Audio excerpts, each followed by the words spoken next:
Welcome to the ultimate podcast experience with conversations about politics, religion, finances, and the meaning of life, and all the other subjects and stories that Nana told you not to bring to the kitchen table, and a whole lot more.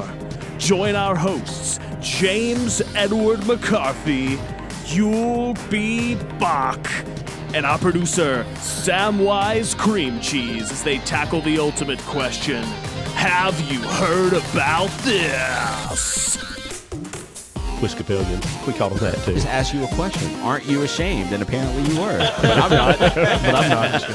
I'm gonna I am not the best dad. And that's like Chuck E. Cheese on steroids. Maybe. It's God's will. Weird Bible passages. You will have bought a mattress from me within a year. Not a joke. It's just kind of a Chinese parable, if you will. I will not come late next time, I promise. Have you all heard about that? We're live. Well, hey guys, how's it going? Good. Good morning. Yes, good morning. You know what, I was thinking about this podcast this weekend, and I thought, somebody mentioned about how they don't like podcasts where people don't really talk about anything, and I thought, oh, crud, because... Then this one's not for you. Yeah, because, I was thinking about, you remember Seinfeld, right?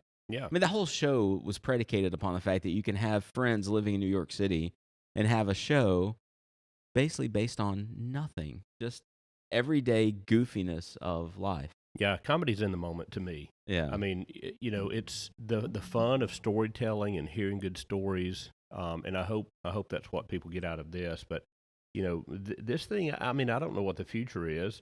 I don't know if it gets weighty at some point. I don't know if we'll always agree on things. If we don't, do we bring that out, or do we, like on the podcast? Just kind of we just stay nice to each other for 9 years, and that's what I'm saying. Is like, we're not coming in here saying this is a podcast about death row, and we're gonna go study this and meet 1,000 inmates and. Right. It's like sure. We're just three guys that love to hang out and find really encouragement in each other and find the humor in situations and humor, inspiration, seemingly dark times. And just envision sitting around a little campfire in a chair with maybe a little glass of bourbon, and you just had a long day together doing something, and you're just relaxing and chatting about fun stuff. Can we actually do an evening podcast where we do that? Because we can do a morning podcast where we do that. We go into work a little buzzed.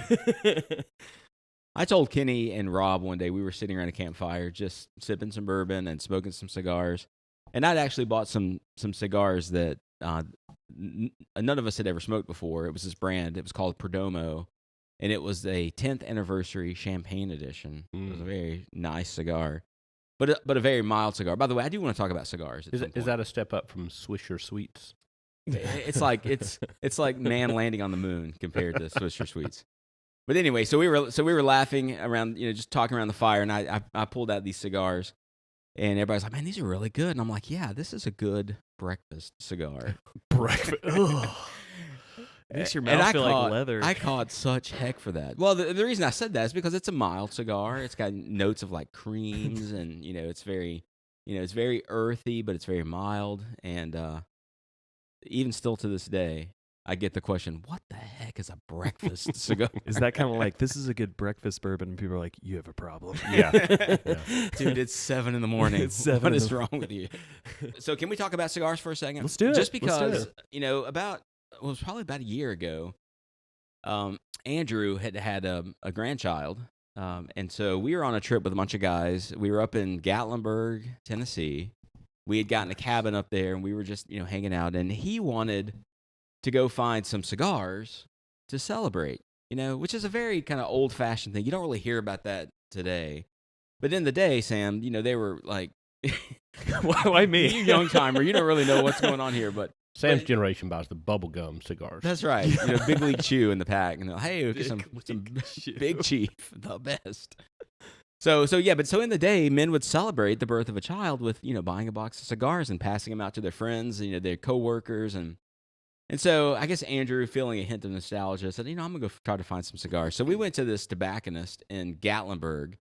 By the way, if you're ever in Gatlinburg, Tennessee, which, Gatlinburg's changed a lot, and it's not my favorite place, but But this old guy who runs this tobacco shop in Gatlinburg was the coolest old guy I've ever talked to. I mean, just sharp, funny. He was, bashing government regulations around tobacco. He was, not bitter and angry, but just kind of like, whatever. It's just, the government is what it is. You got to deal with it. But so Andrew goes in and says, "Hey, I want to get a box of cigars. Do you have any that say it's a girl?" And he was like, "No, you don't really see that anymore." And so, anyway, long story short, the guys, helps us, and Andrew gets about a box of cigars, and so we smoke one on the way home in Rhonda's van, which because that's what you do. You buy a box of cigars and you smoke them in your wife's van on the way home from Gatlinburg. And I just remember thinking, I really, really, really love the flavor and the experience of smoking this cigar with a friend. And so, I had smoked cigars before, but that was kind of the point where I was like, I'm going to maybe look into this a little bit. And then a couple weeks later, I was over at Kenny's house, and coincidentally, he had like a humidor with some cigars in it. And so we smoked some cigars around the fire, and it was no looking back at that point.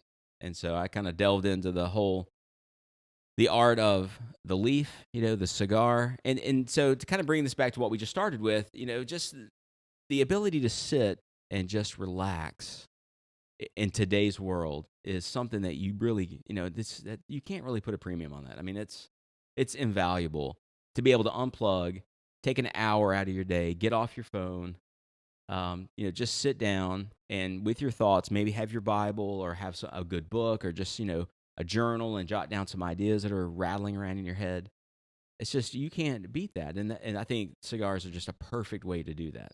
So, I mean, I think that's why you have these guys that, like, they smoke a cigar every day and they live to be 104 or something like that. Just because George Burns. Yeah. Yeah, there's a lot of famous cigar smokers. Did you guys see that video about the man who was the World War II vet? He lived in Texas. He was a black man. I can't remember his name, but he lived to be like 110. And crazy. Literally, he was like, "I smoke 10 cigars a day because it makes me happy." And then he went on. Yeah, and he's like, yeah. "Now you don't inhale these. This is not something that you don't inhale these like a cigarette." You But inhale them like a cigar. well, you just enjoy the aroma and the flavor. I think they've never done a study about that I know of. So just throwing that out there.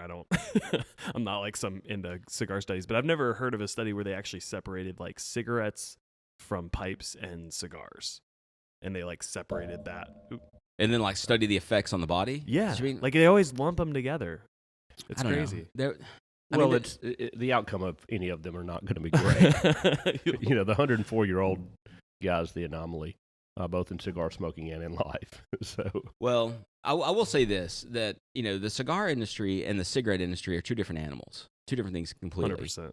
Like I read something yesterday in China that Chinese cigarettes are just huge. Like, they're all over China. Like it's a huge industry in China. And these cigarettes are made with stuff like you wouldn't even believe, like sawdust particles, other kinds of chemicals, things that treat tobacco, and they put these fillers in it to make it go further. I mean, stuff that you kind of know happens here too. There's like pig stuff in cigarettes or something. It's gross. yeah, there's pig stuff in bacon too. That's true. But you're not inhaling it in your lungs. Don't forget, it's just the vegan here. But then also, and you have all of that artificial, stuff, that garbage wrapped into, basically a paper that's burning and you're inhaling it. So that's completely different. A cigar. Okay, fine. So I wasn't going to get into all this, but let's just get into this because I think this is important. We opened up Pandora's box. Can I just say before you do, so Sam understands this, a good pig farmer uses everything but the oink. I think I felt better about pig farming until you said that. Very efficient.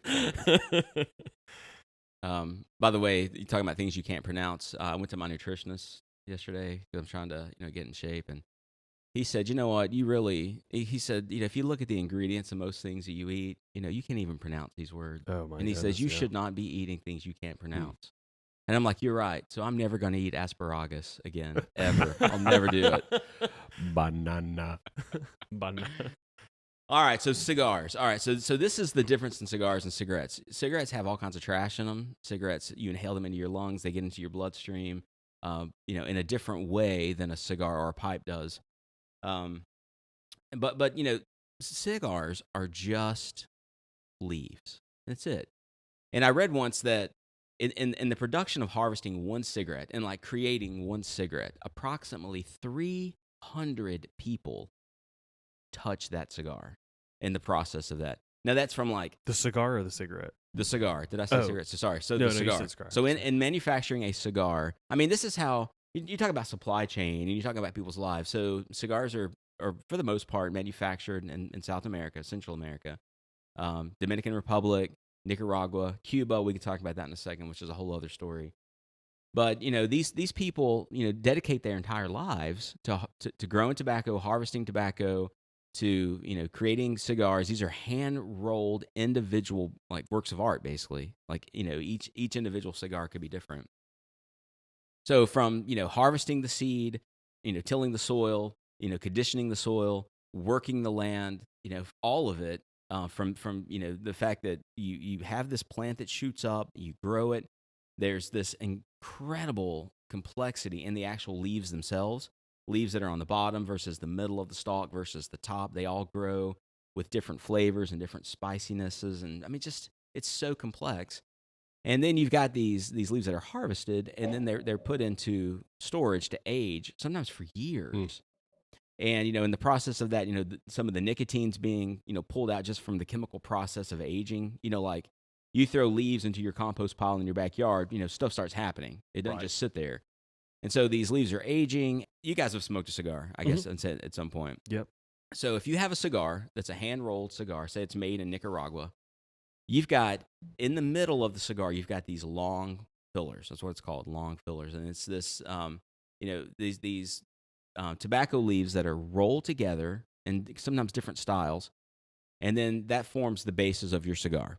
And then you've got what's called a binder, which is another type of tobacco leaf. It may come from the same plant, but it may be slightly different just because, a cigar manufacturer may want to like change up the complexity and the flavors of a cigar. Again, there's so much art and science to this. And then on the outside of that, you've got this perfect wrapper, no blemishes. You'd have to pick the absolute best leaves. And then you take that binder and you roll it into this cigar. And so just that alone to me is, I just think it's fascinating that many people touch one cigar. There's that much artistry in it. And, if you go to a cigar shop and you go and walk into their humidor, you're going to see hundreds of different cigars. You're going to have some. You almost make me want to smoke a cigar now. Well, I actually have one in my bag. That would be kind of weird. We could share it, but that would be kind of weird. So it was Rhonda's van, now it's Rhonda's kitchen. Yeah, y'all should have. I think the Rhonda's van thing, y'all should have definitely gotten the pink bubblegum ones for the ride, and then smoked the cigar when you got home. If you roll down the windows, I've smoked my pipe in like a couple of my cars, and like if you roll down the windows, it pretty much sucks it. This like, is a tobacco pipe, friends. Yeah. Well, I'm convinced too that not a crack pipe. Like, if you go into if you go into my truck, I smoke cigars in my truck. I've got leather seats, so it doesn't have the cloth that soaks in. I do have carpet, which I wish I had vinyl, and I've looked into getting that replaced, but it's I'm having a hard time finding somebody that can do that. But even still, I mean, I don't think cigar smoke penetrating into something even has the same. Like you go into someone's home, and if that person smokes cigarettes in their home, you can tell. Like when you walk in, and there's like this like burnt bitterness. I mean, I don't.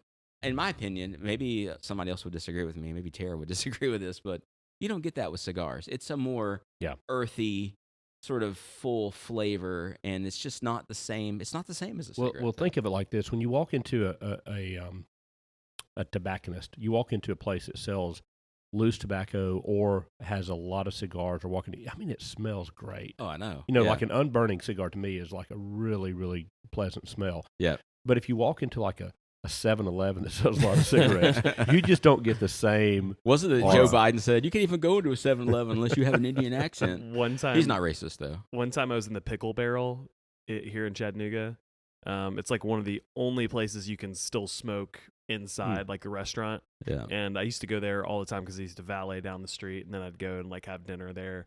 And I used to bring my pipe so I could smoke it. And one time I was smoking my pipe in there, my tobacco pipe. Let's just quell all the rumors. No, about but how valet guys run all that. That's how we can run all the way. But yeah. So I was sitting there smoking my pipe, and the cook comes out, and he's like, he thought the place was on fire because he's so used to people smoking cigarettes, Right. and it does kind of smell like cigarettes there. That when I was smoking a pipe, it like completely smelled different. And he came out like, "What's on fire?" Oh my goodness. Something smells Hey, good. so glad you're mentioning some of these places. I think everything that we're talking about is very organic. If we are talking about a place that we like to eat or patronize, we don't have sponsors yet. Hint. So if we call your name out and you hear our podcast and you'd like to contribute in any way, like for breakfast or coffee, or you want us to test a good cigar for you, Sure, yeah. or some bourbon, like we are happy. We are more than happy to put that out there and give our honest opinion about how great it is. Yeah, and we're not even picky about bourbon, allocated bourbon. So if there's any kinds of bourbon that you like, Buffalo Trace, just let us know. Give us some comments. Give us some feedback. There's actually, speaking of that, and speaking of cigars, there's a really, really good cigar shop in East Ridge, right down from the East Ridge Retirement Center, where we know some Really? folks that live there. Hmm. It's called the Holy Smoke. And Oh, I saw a billboard for them. Is that new? I think they opened up 6 months ago. Okay, it wasn't there when I lived in East Ridge. But a great selection of cigars. And not only that, but you walk in and they've got tons of leather couches and chairs and tables. You can go in there and just relax. I actually have been going to a book club there where we read a book, once a month, and then go in and just chat about it. So it was for this current, this is already March, dang. So for the month of February, we had like 25 guys in this little room. And so I will say that, if you got 4 or 5 of your good buddies and you're sitting around and you're relaxing and talking and smoking a cigar, that's a beautiful thing. You get 25 guys in a small room smoking cigars, and you leave a little nauseous.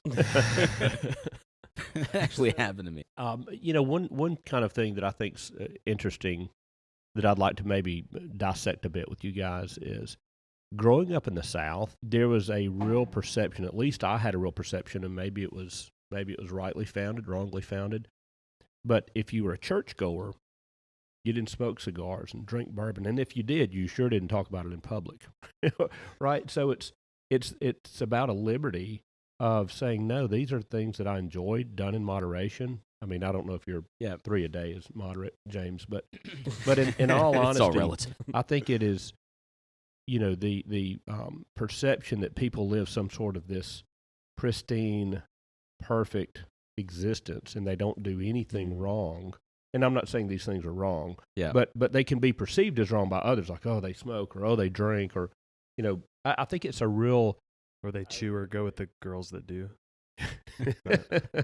Well, I think a lot of stuff that's happened in the church over the last 100 years, there's this real sense today especially where people say you can't bring politics into the church, which I think is an effective strategy of Satan to neuter the church. But that hasn't always been the case. So the Prohibition Movement, for example, was a very political movement that found its way into the church and and kind of leached onto the church. There have been men and women for centuries enjoying. I mean, Jesus drank wine. We see that the wine plays a prominent role all through the scriptures. Making men marry to an extent, not overindulging. The Bible's clear that consuming too much of anything is wrong, right?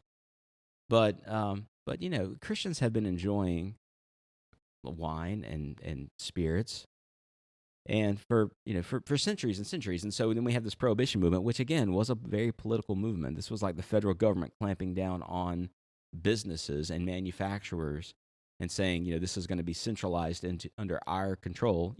People still made alcohol and spirits during Prohibition, only if the government allowed them to, only in certain small little pockets and certain segments. Or if you were a Kennedy. I actually read that the drugstore Walgreens actually got its start during this time period. No way. Having an exclusive right to make certain medicines under the government's license. See, basically. That's what it is. Whenever they restrict stuff, it's always like they get to do it, Right. or their guys get to do it. And it's the same thing with, it's the same thing with the Second Amendment, kind of like what we talked about last time. That's right. Guess who made out like bandits in 2020? Oh yeah, Amazon. Yeah, and Walmart. Walmart. Yeah. I grew up, just kind of talking about the perception, and then it was very denominational, and the denominations that I grew up in were very, it was very much that everybody did it, but nobody talked about it. Yeah. Yeah. And then you talked bad about the others. Which is awful. That's so hypocritical. Yeah, it really kind of is. And I think that's what drives a lot of people away. You see this kind of incoming and outgoing in the church, because I think people, maybe some people get to a point in their life that they're kind of thinking, okay, now I've almost reached that state that I'm good enough. And then they get in the church and realize nobody else has. Yeah. If there's certain denominations that would say something like, you can't drink alcohol yet, but I'm going to go ahead and drink alcohol on my own. It's almost like when Ananias and Sapphira gave money to the church and lied about it. And God struck them dead. And Peter said, this is this is a paraphrase. Peter was like, this is stupid. The James version. You didn't even have to do that. Right. You didn't even have to do it. Why did you lie about it? And so for some of these folks, back in the day, that would say, well, drinking a glass of wine is bad. And it's like, but I'm going to go ahead and do it, but I just won't say anything on Sunday. It's just like, you didn't have to even abstain from that. Yep. Yeah. Why lie about it? Why be that hypocritical about it? It's ridiculous. So growing up, can I tell you my favorite denominational joke? Sure. It was always where two or more Episcopalians, we called them that too. Wow, that's nice. Episcopalians, where two or more are gathered, there's always a fifth. So I went to Covenant College, and they had a contract where you couldn't drink either on campus or off campus, even if you were of age or if you lived in your own apartment. What I saw that did was, obviously there were people that drank there, big surprise. But what happened is, instead of hanging out with people that drank in a healthy way, you were hanging out with the people that maybe had been drinking since high school and drank like alcoholics. And so Covenant is they're kind of a mill of alcoholics. I've known a lot of kids that came out of there that were just drinking obscene amounts of alcohol every day just because it was forbidden. It's something that if you drink, you're drinking with people that are not drinking in a responsible way, versus if I could have gone and drank with people that did so in a healthy way, it would have been a lot better for me. Yeah. Even though that alcohol has never been my drink of choice, but as far as my vice, but he's a Pepsi man. Carrot juice. Sam drinks only carrot juice. Only carrot juice. So I guess we got off onto the drinking because of the cigars and the connection there between, maybe some churches or some people saying Christians shouldn't be smoking anything. So, I think my answer to that is, well, Charles Spurgeon was a huge cigar smoker. In fact, here's a funny story about Charles Spurgeon I heard. So there was this one outing in London where Charles Spurgeon and dozens and dozens of these young men in the seminary where he was teaching, I think he was the president. So they had planned this whole day where they were going to go out and do the things that guys like to do. Go out and go in the woods, go out and build a fire, go camping. And so here are all these men, and they start their day off at 9 a.m. And Charles Spurgeon, like any good cigar smoker, thinks, let's get a good breakfast cigar. so he walks out, and he sees all these young men, and they've got their pipes and their tobacco and their cigars. And he walks out in front of them, and he says, "Aren't you ashamed of smoking these cigars and these pipes at such an early hour of the morning?" And then so they all just start hurrying and putting them out and throwing their cigars away. And a couple minutes later, they look over, and he's got his cigar case out, and he's cutting, the foot of his cigar, and he's lighting up the cigar. And they were like, "Did you not just tell us that we ought to be ashamed, or that we shouldn't be?" No, they said, "Didn't you just say we shouldn't be smoking these cigars this early in the morning?" And he's like, "No, I just asked you a question. Aren't you ashamed?" And apparently you were, but I'm not. But I'm not. But he took heat though. I mean, they were I heard that there was this. I think maybe it was Dwight D.L. Moody that was visiting in London and said something to him in the pulpit about smoking cigars and about how you shouldn't smoke cigars. And then apparently Spurgeon got up afterwards and just said, "With all due respect, you're wrong. If I want to enjoy a cigar after a hard day's work, that is a gift that God has given me, and I am going to enjoy it." And that was the end of the story. It was there's nothing you can say about this that would convince me that from a biblical standpoint or from God's point of view, that this is wrong and a sin. So I think Eule touched on it, and I think it's to hide other sin.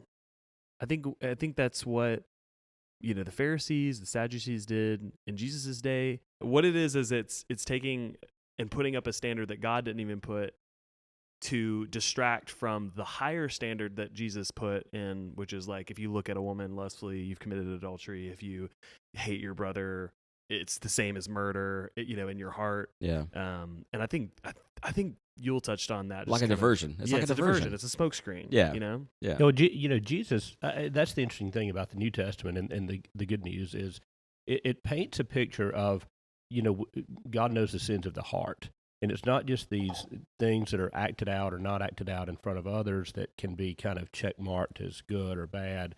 It's even, and there were those who were quite pious and actually upheld a lot of the law, if not all the law. But then Jesus would always come in and say, "But this." Right. Well, why is It's a hard that? issue. Why is that? And it's to say, you are not without sin. I don't care who you are, you're not without it. Right. And you need a savior, which is why Jesus came. And it gets kind of complex because you do have this intermingling years and years of rules and things like that. And by the way, if you're listening to us and you're starting to get anxious or think that we're crazy, we're not saying that, well, anything that you want to indulge in is okay and you have liberty in doing that. We certainly know that you're not instructed to do that. We're taught that you're not to sin that grace may abound. Right. But I think you do. There are two ways to look at it. I think you truly need a lot of introspection to understand, is some of your behavior that's maybe hidden or that's only seen at home or only seen at work or only seen in maybe even just in some of your interactions, is that actually sinful behavior that you're kind of writing it off as it's not? And then vice versa, are there things that you could have liberty in that you have just been taught, no, you're not supposed to do that? Right. And there's no real religious basis or biblical basis for not doing something. For example, if a race car driver says, "Hey, I just want to go drive 200 miles an hour. I love doing that, and I've got a car that does it," there's nothing inherently sinful in that. Now, you can't do that on the interstate legally. Yeah. You've broken a law. You can't take that liberty. But going 200 miles an hour in and of itself is not wrong. Right. I mean, hop in a spaceship and you can go a little bit faster than that. Hop in a plane, you're going faster than that. There's nothing wrong with that. And so that's maybe a bad analogy, but there are just things that I think we've been taught growing up, or there's a cultural thing. And you look at cultures of the world, the way people do things very differently, and they think it's sacrilegious to do it a certain way, but they've tied that behavior to a religion or to, really kind of a deeper than it has to be thought. Yeah. Well, that's the reason when I started off talking about this around the idea of politics, the politics of prohibition, the politics of the government destroying the tobacco industry in the 50s and 60s. And those things they work their way into culture, and we're a product of culture. So it just happens that way where, it's, we're seeing that today as well. We're seeing the politics of today, the wokeism, the wokenistas, those are the intellectual betters that tell us what we can think and what we, how we define certain things. And that's working its way into the church too. And so, we're going to have to get better at discerning what the Word of God says and being able to determine what that means for our lives as followers of Christ. And then also just kind of tuning out the noise out there. So, someone always has an agenda. Someone always wants more power. And they will always try to convince you of something, like Sam was saying, a diversion, something to take you off what you really ought to be focused on. I think there's two kinds of people kind of going into there. I've really seen that it's not necessarily like liberal or conservative or that there's definitely elements to that. But one thing that me and my wife always talk about is kind of the two kinds of people. There's people that think everybody's basically good, and then all their policy flows out of that. Or people that think people are basically pieces of junk, from the inside, depraved, exactly, sinners. And so then there's accountability structures and things that go into that. So it's interesting, like, even if I may, talking to your dad, I think your dad, Eule, is somebody that believes that everybody's basically good. Because when we were talking about, like, we got a little bit into politics. He was like, How in the world? He raised Eule. How could he possibly? I hope he still doesn't think listen to the that? podcast. He was like, don't he tell can't you. not get into politics. He was like, don't tell you I got into politics. But so I did. Anyway, but yeah, like a lot of his policies are like, I just believe, kind of that whether it be the government with all the COVID stuff, it's just like trying to keep people safe. They're just trying to do the right thing. Yeah. And so and I realized early on, like, I didn't push it too far. Like we had an interesting conversation, but I was like, whenever I reach that point in a conversation, I'm like, this person is never going to see that these people potentially have evil motives. And sometimes how I get around it is saying, okay, look, let's say these people don't. What if somebody comes along that does and uses these kind of tools? Like, I see freedom as like a water dam, and any hole in that, like any, so like, okay, it's an emergency. We can let the water flow through the dam because it's an emergency. All the water is going to go through that hole. And so that's how I kind of explained it to my friends that didn't see the whole COVID thing for what it was, which was an absolute power grab. Not everybody meant it that way, but just at least our government did, and a lot of other governments. There are a lot of people that really work very hard at scheming other people. And so kind of going back to the whole cigar thing, I saw this story about a man in North Carolina, Charlotte, North Carolina, and he bought this. By the way, cigars are not cheap. And so, you can get cigars easily. Just They're not? Even a good medium, middle of the road cigar is going to cost you $10, $15, $20 a piece. So the $7 cigars I bought were, maybe that's why I don't No, like you cigars. can get good cigars for $7. I mean, it just really depends. I mean, yeah, so you can, but Get a box of cigars for $7. But there are some cigars that are astronomically expensive. Yeah. And so there was this man that bought this box of cigars, an extremely expensive box of cigars. So he went to an insurance company and had them insured. He's like, I don't want, theft, whatever. I want to protect myself against these. I want to be indemnified against fire, whatever. So he got this insurance policy on these cigars, this box of cigars. And so down the road, he filed an insurance claim because he said he lost those cigars in a series of small fires. I was just about to make that joke, so that's hilarious. Well, that's exactly what he claimed. And so the insurance company was like, yeah, right. You're trying to pull one over on us. Go pound rocks. Get out of here.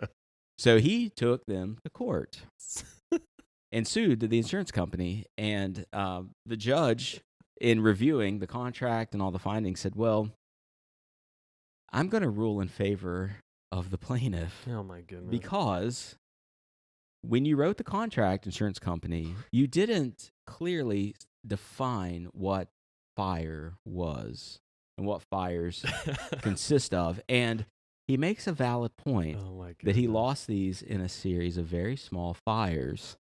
So the judge found in favor of this dude, and he got a check from the insurance company for $15,000. So here's the kicker, though. So on the day he cashed the check, the insurance company swore out a warrant for his arrest for 24 counts of arson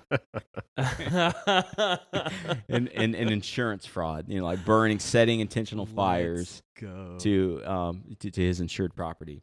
So this went through like another whole trial, and he was arrested, and actually he was tried and found guilty. And was given a 24-month prison term, and he had to pay $24,000 in restitution for this series of small fires. That is like the best story. God doesn't always bring justice on this earth, but like there's those stories that give me hope. Hey, so speaking of stories like that, I heard this, and I maybe had heard this years ago, but I heard it again this week, and I just wanted to share it with you. I'm not going to read this because I don't really want to plagiarize this author. I think I can just tell the story. But apparently there was a Chinese farmer whose horse ran away. Have you guys heard this? It's not a joke. It's just a kind of a Chinese parable, if you will. It says the farmer's Eule's introducing each other like, we're being set up. This podcast is sponsored by the Chinese Communist government. No, it's an old Chinese parable. Said the Chinese farmer had a horse who ran away. All of his neighbors came and said, "We're so sorry to hear that your horse has run away." This is very unfortunate. The farmer said, maybe. We'll So the see. next day, the horse came back and brought with it 7 wild horses. So now he owns 8 horses. And the neighbors come and they said, man, this is great. This is great for you and your family. You now have these horses. And he said, maybe. So as he was, This is the most annoying neighbor in the so as history. he was training these horses, his son was riding one of the horses and fell off and broke his leg. The neighbors came and said, this is horrible. He said, maybe. War broke out, and the government officials came, and conscription, or the draft, was in order, and they came to get his only son, which they couldn't take because he had a broken leg. The neighbors came and said, this injury has spared your son. This is a great thing. To which he said, maybe. And that's the end of the parable. I mean, you could take that to another 100 layers, but it truly is, you know, and I brought this up specifically, James, because I thought, man, as soon as I say this is a Chinese parable, you know, James is going to jump all over that. but think of the contrast, and I brought that up intentionally. Think of the contrast of how a Christian looks at those same events. Oh, yeah. Is, you know, we prayed even Sunday about the peaks and valleys Right. in life. Yeah. And then the trust and knowing, really, like, I don't really know why this bad is happening. I don't really know why this good is happening. And interwoven in that is some sort of thought process that all these things are working toward the next thing. And I don't always believe that. I know it can be possible. I know that God has certainly intervened in ways in people's lives, but, you know, I don't think it's always this dramatic thing to where you can even see it. You know, you've heard people like, man, if I would have gotten on that plane, that's the plane that crashed, or you know, if I would have got, but then you don't really, it's very hard to understand those mysteries. But it is, I think from a Christian worldview, when you see those things, it just goes back to, you know, God's mercy and grace and provision in your life, and his sovereignty. And that's how, and his sovereignty. And I think that's how Christians, you know, it's not like, well, you know, this chance led to that chance, led to this chance. It's truly like when you're in that situation, good or bad, you know, you find your joy and comfort in the things of the Bible and the things that you've taught and the Holy Spirit, you know, comforting you. And so, anyway, I just want to bring that up because I thought it was a really cool. It gets your attention. No, it does. It reminds me in the book of Hebrews where it says, you know, you really shouldn't go off and be, you know, bragging about all these grand plans that you have. I'm going to go into the marketplace and do this, or I'm going to go make this business transaction deal, or basically what you should say instead is, well, maybe. If it's God's will. You know, God is sovereign over all of my life. So, you know, if it's God's will that I go and do this, I will do it. And if not, then I'll rest in his sovereign mercy. Maybe that's a new strategy, like when you get these telemarketers calling you and they ask you a question. Just start saying, maybe. Is your car Would you like to hear more about our insurance plan? Maybe. Maybe. Actually, if I may. Maybe. If I may, the idea of like cheating people really is a direct segue, like we were talking about the cigar guy, into my topic, if we can talk about it. Which is selling mattresses. Hey. Well, that's another podcast. We'll talk about sleep and how important it is, and how much money people spend on sleeping pills. Oh my goodness! I'll get to my pitch later.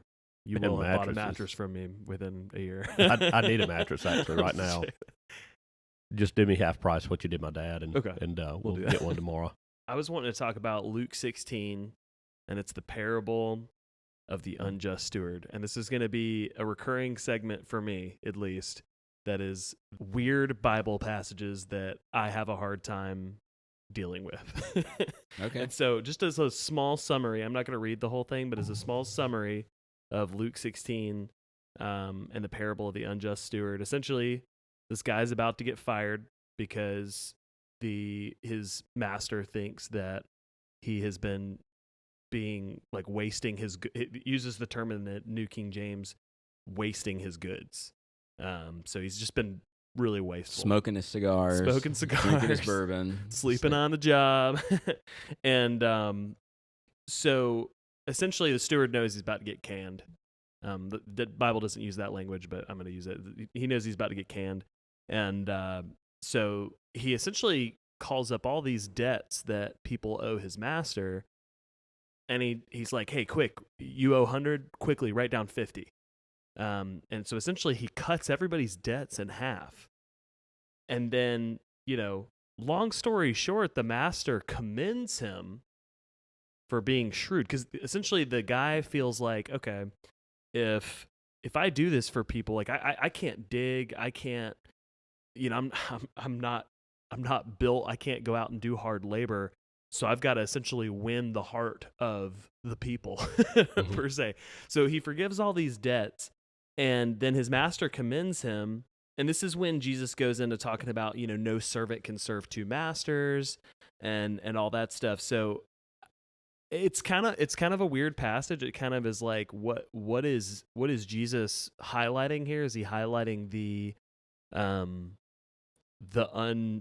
forgiving forgiving other people's debts? So this is a hard one. I don't actually have an answer for this. I haven't really. I've heard one sermon on it that I didn't feel like really explained it. So okay, that was mine because I preached on this recently. So was it? It had to have been. No, I was thinking it was in another church. I don't think I was. I'm going to lean back and Which clear chapter? 16. This is Luke 16. So what I would. So one of the things I think you have to look at. It wasn't yours, James. I don't think I was here for that one. There's a biblical truth that I think you have to like hone in on. Okay. And it may be something that kind of comes from the side. Maybe it doesn't hit you right away.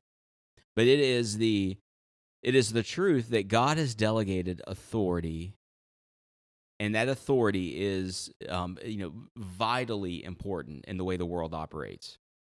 So, for instance, God has given authority to governments. We see that in Romans 13. Of course, that authority is to be challenged if it is unbiblical authority, if it's a moral authority. He's also given authority down to other spheres too, like families, marriage, the church. And so, so one of the things that Satan is trying to do is to destroy authority. So Satan wants, through things like, critical theory, he wants the institutions of authority to be destroyed in America and in other areas where people try to serve the Lord and love the Lord and prosper and are happy, right? Because Satan hates prosperousness and happiness. And so one of the things that you have to remember with this parable is that this steward had authority. And so even though this steward went out and said, look, you owe, paraphrasing, you owe $100. If you give me 70, we'll write it off. He had the authority to do that. Gotcha. Okay. And so, that was his to do. He wasn't terminated yet. He was not he was not using his authority to the glory of God, which is why he knew that something was about to happen, right? He was going to lose his job, his place here. And I think that what we also highlight is the importance of looking ahead and seeing how your sins are going to impact you and your family. Like this dude was about to get thrown out. Yeah. And he had a great, probably a God-given inspiration. What the heck am I going to do? Like, I'm too old to go out and dig ditches. It's kind of beneath me to go out and beg. I'm too proud to beg. Yeah. And so he's like, what am I going to do? So he said, well, I still have the authority to go out and actually manage my Lord's, lowercase l, Lord's estate and his finances. And so I'm going to go out in that capacity. I'm going to do that. And I'm going to make some folks happy. And then when they see me without a job, they're going to be like, hey, come here. What's going on? Oh, you're without a job. Well, let's try to find you something. Yeah, you hooked me up on that mattress. And and I happen to have a store. We only sell pillows. I could use a guy like you. No, I appreciate it. I definitely did not hear that sermon because that did make sense. So I must have been a Sunday I was playing hooky or something like that. You probably were selling $8,000 Tempur-Pedic mattresses. But that's a great explanation. I mean, it kind of correlates. I was thinking it kind of correlates with my job because I have a little bit of control over what people pay and things like that. For a mattress, I have a little bit of price control, not on Tempur-Pedic, but on other things. So that was kind of it was kind of resonating with me of like, if I was about to get fired from my job, would I go and be like, hey, I'm going to give you a refund, or like, hey, you know what, let's just get you a great deal, or something like that. So that's in my wheelhouse. That's in my purview, kind of like what you were saying, James. So that makes a lot of sense. I appreciate the I explanation. just appreciate the fact that there's some middle manager way up at Tempur-Pedic he's in a meeting right now. He goes, I have them all convinced that there's no leeway on this pricing. This is what you pay. You know, so I used to own a flooring business, and my mother-in-law, and shout out to my mother-in-law. I don't think a lot of people can talk about having a mother-in-law that they really treasure and just love dearly. I have one of those. I'm very thankful to be able to say that. So, you know, I'll never be on here bashing my mother-in-law. So, great woman. She would come help me in the store, and, you know, it was just one of those things in sales where you never want to lose the sale, and you're sitting there thinking, man, I'd rather make $100 than make no dollars, or, you know, if I could, you know, I'm working a deal to where I'm probably going to make two grand on it, but they start kind of talking you back, and you're like, okay, you know, 1,700's fine. You know, like you're not telling them your profit margin, but you know where you are in that sale. Right. And, you know, I was just pretty new in life and had never run a business before. And I got in this bad habit of I started trying to give it away before they would even ask for the discount. That's a bad habit. And you know, and she would encourage me, like, you know, don't do that. Like, they didn't ask for anything. Just kind of write the contract up and move on. And right. And but anyway, here was her thing, and I learned a lot from this. She would quote a price and say, you know, we'll come measure, and then we'll give you the overall, because nobody knows exactly how many yards they have typically, you know, a flooring or whatever. So you would apply your price per square yard, and then you would go measure it, you know, and you can't determine whether your house is 100 to 150 yards. I can't do that at the point of sale. You've got to buy the product in, you know, to what you need. But here's what she would do. We would finally give the final price, and the people say, can you do any better than that? And she'd look them square in the eye and say, you've been given a fair price. Ooh, I like that. And they'd be like, okay. And, you know, and so that's a two-way street of give a fair price, so you can tell someone you've been given a fair price. Right. So I like that a lot. I'm going to use you're going to use that today. $9,850, 2 free pillows, and a sham. No pun intended. And you've been given a fair price. We took Saturday, after helping hang the cabinets at some friend's house. Let's see, we hung 3 cabinets. One of them, we hung 4 total. 4 cabinets. One of them went the wrong place, apparently. 2 of them upside down and one in the wrong place. So not a bad day for amateurs. Could be worse. Could be worse. But I took the kids later to Dave & Buster's, and that's like Chuck E. Cheese on steroids. Yeah, it is. And, I mean, they're talking about a sham. They don't tell you, hey, this machine is $1.50 to play. Like, you don't put in quarters. You go and you buy all these points. It's like, well, how many? Well, they give you a card or something? You get a card, and they give you points. And unless you're like, it's like pull out your calculator to really like say, okay, a point is, you know, worth third of a cent. Well, no, like 40 cents. And then you go up, and they're like, well, this game's only 8.5 points to play. Like, what a steal. And if you do the math, you're like, $3.20 to play, you know, Mario Kart. Oh my and goodness. It is, it's a lot of fun, but it's the child equivalent of going to a casino. Yeah. Was it crowded? Was it crowded there on a Saturday? Yeah, I'll say we got there probably around 4:30. So not like overcrowded. There were a lot of people there, but when we were leaving, I bet there were 30 people in line to kind of like get their cards and move in. So and were they it was Saturday night. Were they COVID obsessed or no? Not at all. No, nobody had a mask on. Based, you know, and I just told the kids, I'm like, look, everything you're doing, you're touching something, so that's cool. Just don't put your hands in your mouth, nose, or eyes, and then you know, like, but that's the same pre-COVID. Like, you're going into Chuck E. Cheese, like nobody's standing there with Lysol after everybody touches this stuff with their grubby hands. So just be mindful that your hands are dirty. Well, part of that does make you tougher too. I mean, it does. You know, to an extent, you get a little bit of resistance built up. Actually, up. my kids, when we go to Dave & Buster's, I'm like, Just go lick everything. Just lick it. Lick it. Just get it over with. I'm just joking. How much balls. did it cost you, like per boy? I'm just curious. I don't even. I'm embarrassed to tell you. Well, I'm thinking about taking my kids there. Of course, I have to multiply everything by 12, Okay, but That is true. by a factor of 8. I am not the best dad to judge. Just cut by it how right you there. should do your kids because I'm not the cut- best dad. I tend to overindulge with my kids, and so Well, don't do that.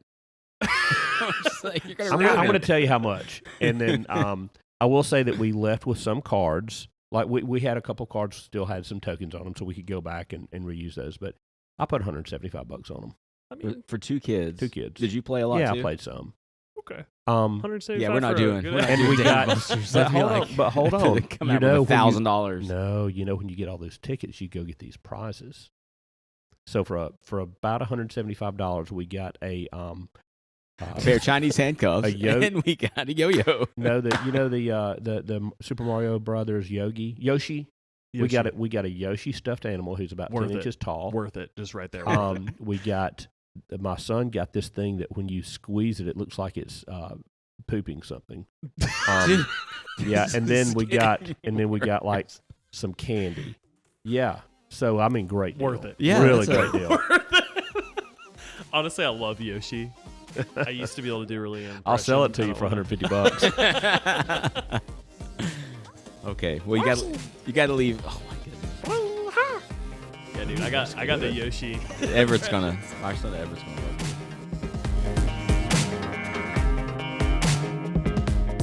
The Have You Heard About This podcast is produced by Play It By Ear Audio. Leave us a review, like us, rate us, or subscribe on whatever podcast platform you use. If you wish to contact us or you have a suggestion for the show, email us at hyhatpodcast@gmail.com.